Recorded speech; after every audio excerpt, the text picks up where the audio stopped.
January 7th, 2026, in the South China Sea.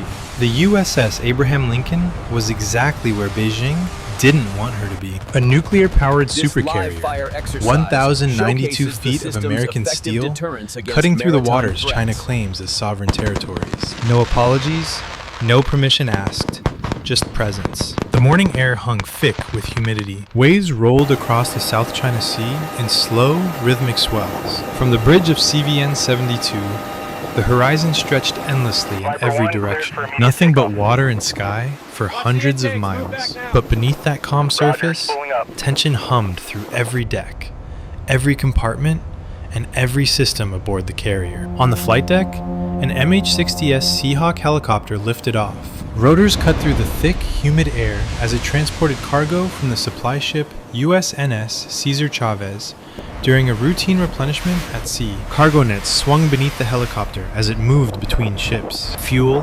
ammunition, food supplies, spare parts, and everything needed to keep a carrier strike group operating thousands of miles away from home. Below deck, in the Combat Information Center, radar operators monitored screens displaying the tactical picture.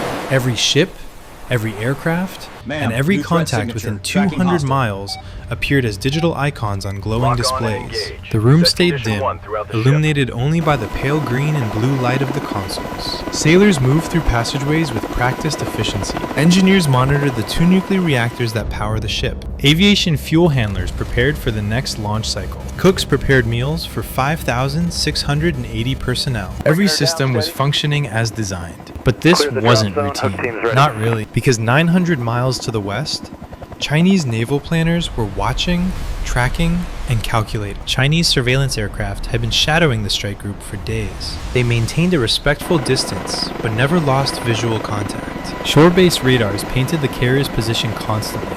Satellites passed overhead every few hours, photographing the deck layout, aircraft configuration, and escort positioning. And according to a new Pentagon report, they are preparing for something far bigger than anyone expected. The Abraham Lincoln Carrier Strike Group, CVN 72, and her 3 Arleigh Burke-class destroyers had been operating in the Philippine Sea since mid-December after departing from Guam. The destroyers maintained a protective screen around the carrier, positioned at strategic points to intercept threats from any direction. The USS Frank E. Peterson Jr., DDG-121, steamed ahead of the formation. Her SPY-1D radar swept the sky in continuous arcs. The USS Spruance, DDG-111, held the starboard flank, while the USS Michael Murphy, DDG-112, guarded the port side. Each destroyer carried 96 vertical launch cells, loaded with a mix of missiles. These included SM-2 surface-to-air missiles, SM-6 anti-aircraft missiles, Tomahawk cruise missiles, and anti-submarine rockets. Together, they formed a layered defense system capable of engaging threats at ranges exceeding 100 miles. They tracked dozens of targets simultaneously and coordinated responses through data links. This connected every ship, aircraft, and sensor in the strike group to a single integrated network. Now in early January, the formation pushed deeper into the South China Sea. They were conducting live-fire weapons exercises that included testing the carrier's phalanx close-in weapon system. The 20mm Gatling guns roared across the flight deck, sending a clear message. We are here, we are armed, and we are not leaving. Flight operations continued without pause. F-35C Lightning IIs, the carrier-based variant of the Joint Strike Fighter, launched and recovered in steady rotation. The Abraham Lincoln had been the first carrier in the Pacific Fleet able to operate the F-35C after her massive 4-year overhaul completed back in 2017. From the bridge, the commanding officer, Captain Daniel J. Keeler, observed the controlled chaos of carrier operations. His crew of 3,200 sailors, plus the 2,480 personnel of the embarked air wing, worked in perfect synchronization. It was a floating city, projecting power thousands of miles from home. But why here, and why now? The answer lies in what China is building and how fast they are building it. According to the Pentagon's latest annual report on Chinese military capabilities, released in late 2025, Beijing plans to construct 6 additional aircraft carriers over the next 10 years. That is 1 new carrier roughly every 20 months through 2035. If successful, China's carrier fleet would expand from 3 to 9 aircraft carriers. That would bring the People's Liberation Army Navy closer to parity with the United States in the Pacific. This is a region where America has maintained naval dominance since World War II. At the Dalian shipyard, work on China's 4th aircraft carrier, designated Type 004, was already visible on satellite imagery. Commercial satellite photos showed a massive hull taking shape in a covered dry dock. It was protected from overhead surveillance, but impossible to completely hide. The sheer scale of the construction indicated something larger than China's previous carriers. Analysts noted structural features closely resembling those found on U.S. nuclear-powered carriers. The hull configuration suggested preparations for a nuclear reactor, which would represent a massive technological leap for China. Nuclear propulsion requires sophisticated engineering, not just in the reactor itself, but in radiation shielding, cooling systems, refueling procedures, and crew training. Only 2 nations currently operate nuclear-powered carriers, Confirmed. the Aegis United is States synchronized. and France. If China succeeds, it would join an exclusive club and fundamentally change the balance of power in the Pacific. Meanwhile, at the Jiangnan shipyard in Shanghai, reports indicated construction may have begun on a 5th carrier. This is likely an improved version of the Fujian, China's most advanced domestically developed carrier. President Xi Jinping himself formally commissioned the Fujian in November 2024. The Fujian marked a significant milestone. It was China's first carrier equipped with electromagnetic catapults. This is the same technology used on America's newest Ford-class carriers. Electromagnetic catapults allow for faster launch rates and reduce stress on aircraft. They also provide the ability to launch heavier planes with more fuel and weapons. It is a game-changing technology that took the United States decades to develop, and China has now mastered it. The War Zone, a respected U.S. military website, stated that the structure closely resembles features found on U.S. nuclear-powered aircraft carriers. There is broad consensus that what we are seeing is connected to the future installation of a nuclear reactor. Nuclear propulsion changes everything. It allows for far greater operational range and potentially global deployment. A conventionally powered carrier must refuel every few weeks. This requires either port visits or underway refueling from tanker ships. These operations limit speed, flexibility, and operational tempo. A nuclear carrier, by contrast, can operate indefinitely. The USS Abraham Lincoln can steam at maximum speed for over 20 years without refueling.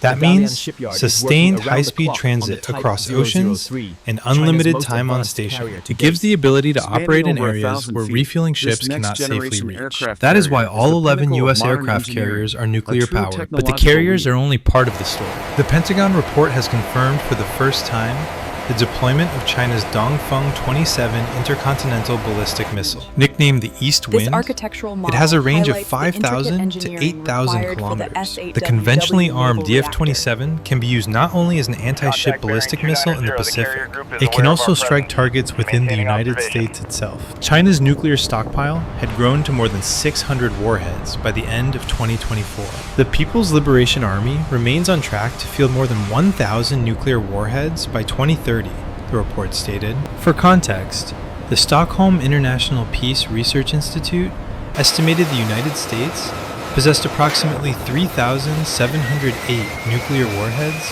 at the beginning of 2025.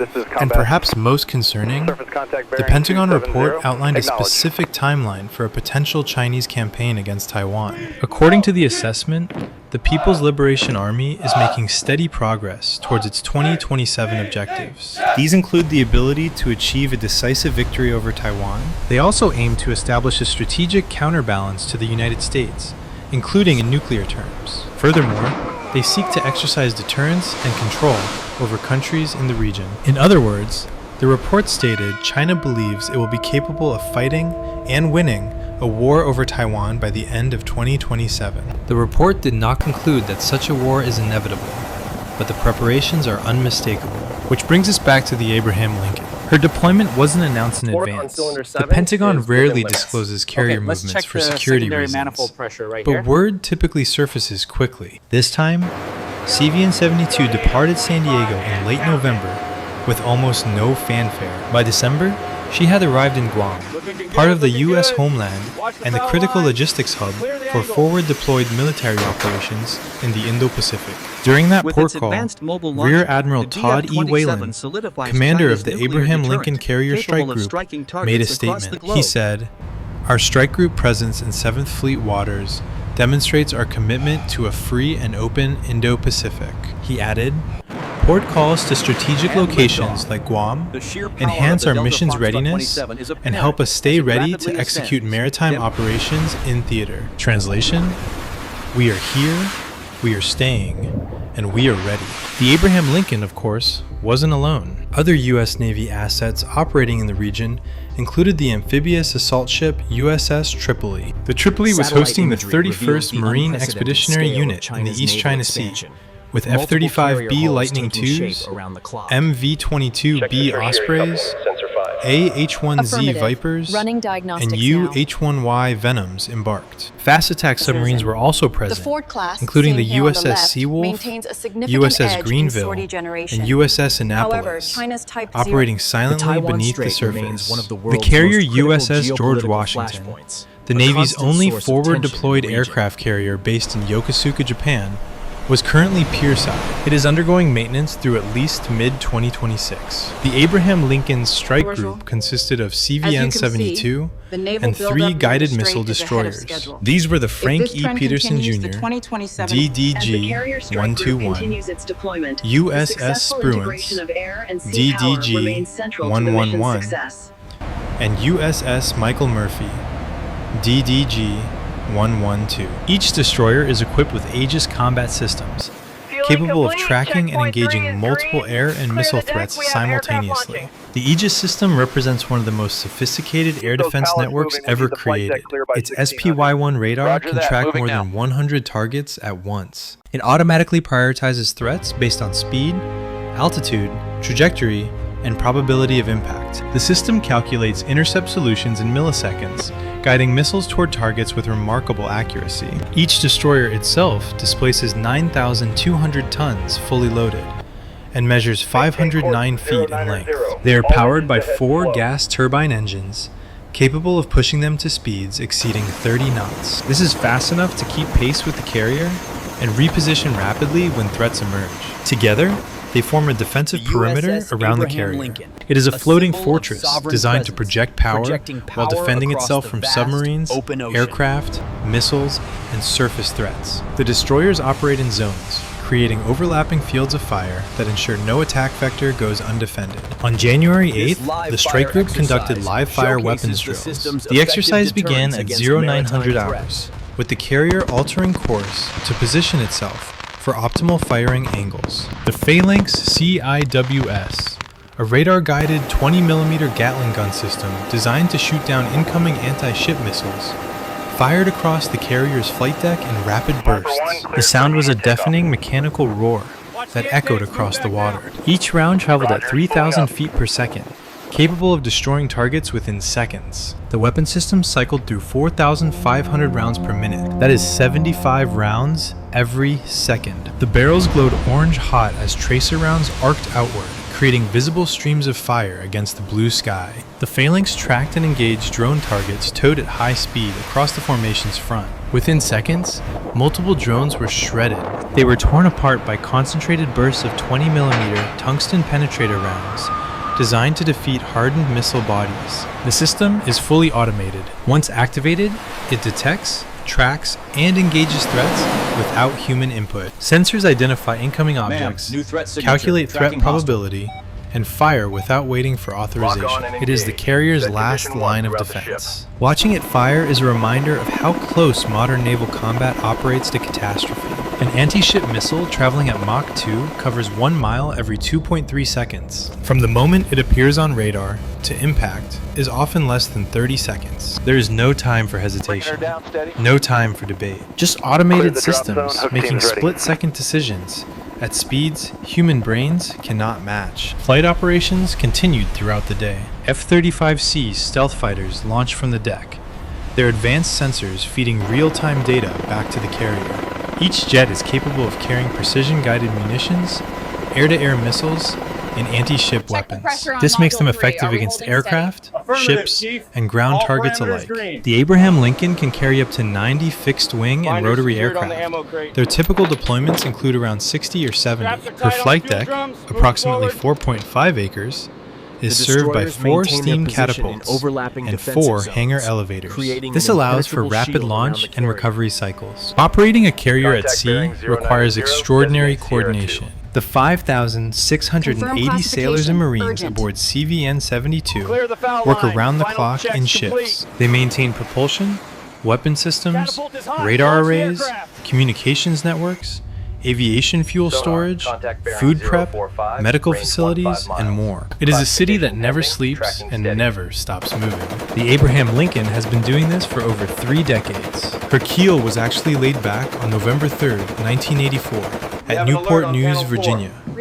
She was launched in 1988 and delivered to the Navy in 1989. Since then, she has conducted multiple combat deployments, humanitarian missions, and freedom of navigation operations across the globe. Just 2 years after entering service, CVN-72 was ordered on her first Western Pacific deployment. This was in response to Operation Desert Shield and Desert Storm in 1991. While en route to the Indian Ocean, she was diverted to support evacuation operations following the eruption of Mount Pinatubo in the Philippines. The carrier led Operation Fiery Vigil, the largest peacetime evacuation of active-duty military personnel and family members in history.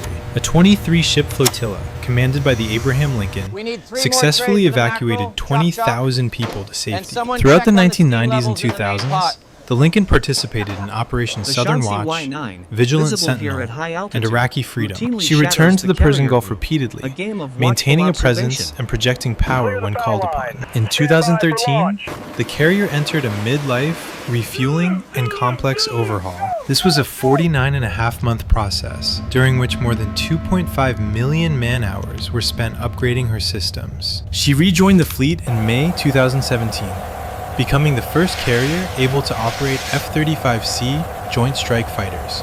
In August of 2021, Captain Amy Bauernschmidt took command of CVN-72. She became the first woman to command an aircraft carrier in U.S. Navy history. Captain Daniel J. Keeler now commands the ship during this current deployment. The Abraham Lincoln displaces 97,000 tons and measures 1,092 feet in length. It is powered by 2 nuclear reactors that give her virtually unlimited range. She can operate for over 20 years without refueling, allowing sustained operations anywhere in the world without needing to return to port for fuel. As one of the largest warships in existence, CVN-72 boasts amenities found in American cities: a post office with its own zip code, TV and radio stations, and a newspaper, a fire department, a library, a hospital, a general store, and even barbershops. But none of that changes the fundamental reality. She is a warship designed to fight and win. China's claim over the South China Sea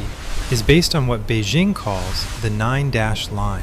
This boundary encompasses roughly 90% of the South China Sea. It includes waters far from China's coast and close to the shores of places like Vietnam, the Philippines, Malaysia, and Brunei. International law does not recognize this claim. In fact, in 2016, an international tribunal ruled that China's claims had no legal basis. Beijing, of course, rejected this ruling. Since then, China has built artificial islands in disputed waters and installed military installations. They routinely challenge vessels, both military and civilian, that operate in what they consider their territory. The United States does not recognize China's claims. The U.S. Navy conducts freedom of navigation operations, or FONOPs. They regularly sail through disputed waters to assert the right of free passage under international law. The Abraham Lincoln's operations in the South China Sea fall under this category. According to official statements,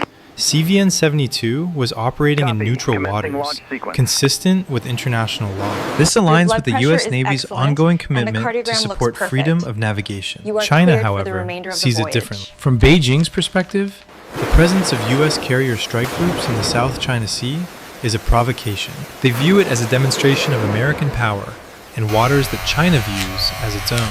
But the U.S. Navy's message is clear. These are international waters. We will operate here, and we will not ask for Beijing's permission. The deployments serve two purposes. First, it reassures regional allies like Taiwan, the Philippines, Japan, South Korea, and Australia. It shows that the United States remains committed to maintaining stability in the Indo-Pacific. And second, it sends a message of deterrence to China. Any attempt to seize Taiwan or dominate the region will be met with overwhelming force. The Pentagon's 2027 timeline for Chinese readiness adds urgency to this posture. If Beijing believes that it will be capable of winning a war over Taiwan by the end of 2027, then the next 2 years represent a critical window, and that is why the Abraham Lincoln is there. As of early January 2026, CVN-72 continues operations in the South China Sea and Philippine Sea. Flight operations, live fire drills, and replenishment at sea evolutions occur daily. China has not publicly responded to the carrier's presence. However, its naval and air forces continue routine patrols in the same waters. Encounters between U.S. and Chinese forces are common. Most pass without incident, but the potential for miscalculation is always present. One wrong move, one aggressive maneuver, one misunderstood signal, and the situation could escalate rapidly. That is why discipline matters. That is why training matters. That is why the crew of the Abraham Lincoln drills constantly, preparing for scenarios they hope never occur. China is building carriers at a pace unseen since World War II. The United States is responding with presence, readiness, and resolve. The next few years will determine whether that is enough. So here is the question for you. If China launches a new carrier every 20 months and reaches 9 carriers by 2035, does the United States need to accelerate its own shipbuilding to maintain superiority? Or is technology and training enough to keep the edge? Drop your answer in the comments below. I want to see how you guys think this will play out. And if you made it this far, thank you for watching. Hit like if you learned something new, and subscribe if you want more real stories about the world's navies. Share this video with someone who thinks that aircraft carriers are just big boats. And hey, if you want to go a step further and support our channel directly, please join the fleet. You will get loyalty badges, priority replies, and you will help us bring more true maritime stories to the surface. Just click join on our channel page and get on board. Because when it comes to the South China Sea, the USS Abraham Lincoln just proved one thing. American carriers don't ask for permission. They operate where international law allows, and they don't back down. I will see you in the next one.